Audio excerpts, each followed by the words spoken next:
Student, आज अपन class 12 physics में पढ़ेंगे कूलाम का नियम। तो फर्स्ट ऑफ ऑल कूलाम का नियम कब दिया गया था? तो कूलाम का नियम दिया गया था 1785 में जो है कूलाम का नियम दिया गया था।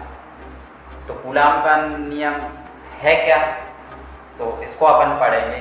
तो क्या था कूलाम का नियम?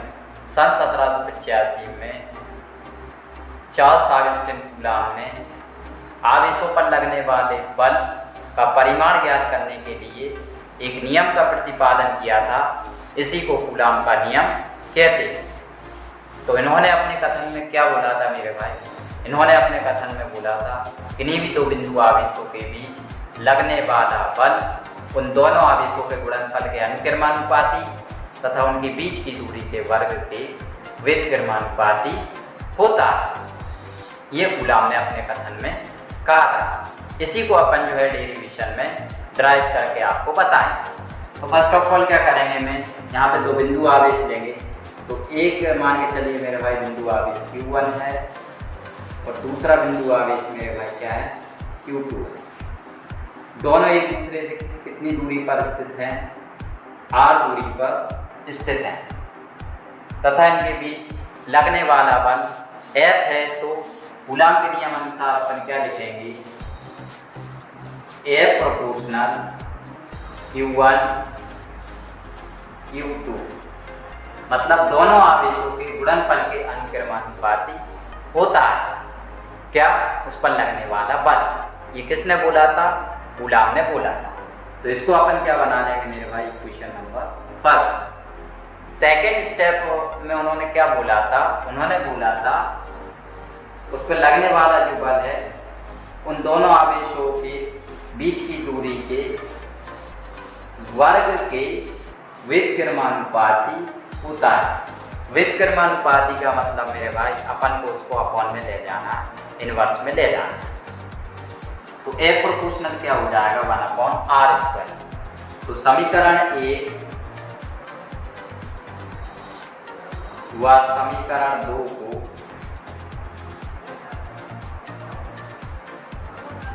मिलाकर लिखने पर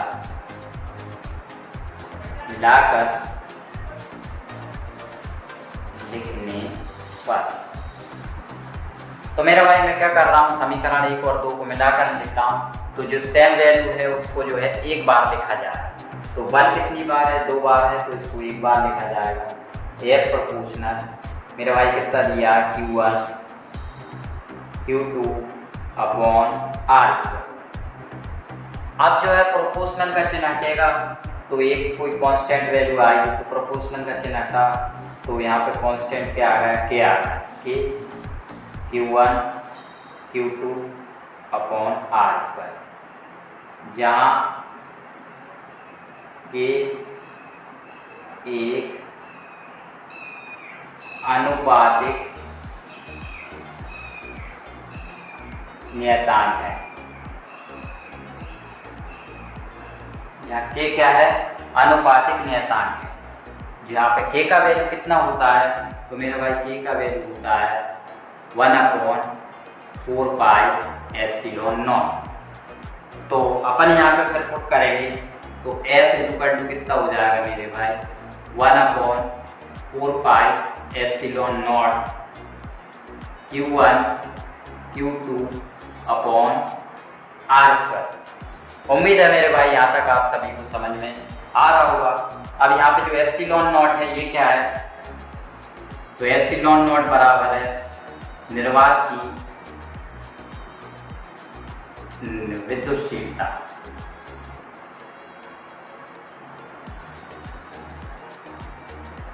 इसको जो है विद्युतशीलता यहाँ पे का मान बताऊं, नोट का क्या है 854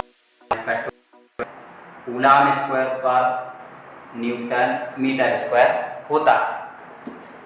अब ये मैं यहाँ पे पुट करूँगा ε0 की जगह, यदि मेरा 1/4 तो है, पाई की जगह यदि मैं 3.14 रखूँ और एप्सिलॉन नॉट की वैल्यू 8.854 × 10⁻12 रखूँ तो इस वैल्यू को सॉल्व करके मेरे भाई कितना आ जाएगा 9 × 10⁹ और जो है SI यूनिट क्या हो जाएगा, इसी को पलट देंगे तो न्यूटन मीटर स्क्वायर प्रति कूलम स्क्वायर। तो फाइनली मेरी इक्वेशन क्या आएगी, F = 9 × 10⁹ Q1 Q2 upon R²। Force है, फोर्स का SI यूनिट क्या होता है, न्यूटन होता है। इसी को अपन क्या बोलते हैं, कूलाम का नियम कहते हैं। तो मेरे भाई कूलाम का नियम कब दिया गया था, 1785 में दिया गया था। और किस लिए दिया गया था, आवेशों पर लगने वाला बल है उसका परिमाण ज्ञात करने के लिए इस नियम को दिया गया था। तो इसके कथन में क्या बोला गया था, किन्हीं भी दो बिंदु आवेशों के बीच लगने वाला बल उन दोनों आवेशों के गुणनफल के अनुक्रमानुपाती होता है तथा उनके बीच की दूरी के वर्ग के व्युत्क्रमानुपाती होता है। इसी को अपन क्या बोलते हैं, कूलाम का नियम कहते हैं। वो कथन के आधार पर ही मैंने क्या करा, जैसे जो है डेरिवेशन को पूरे को ड्रा कर दिया। उम्मीद है वीडियो आपको पसंद आई होगी। यदि वीडियो पसंद आए तो वीडियो को लाइक करें और चैनल को सब्सक्राइब करें।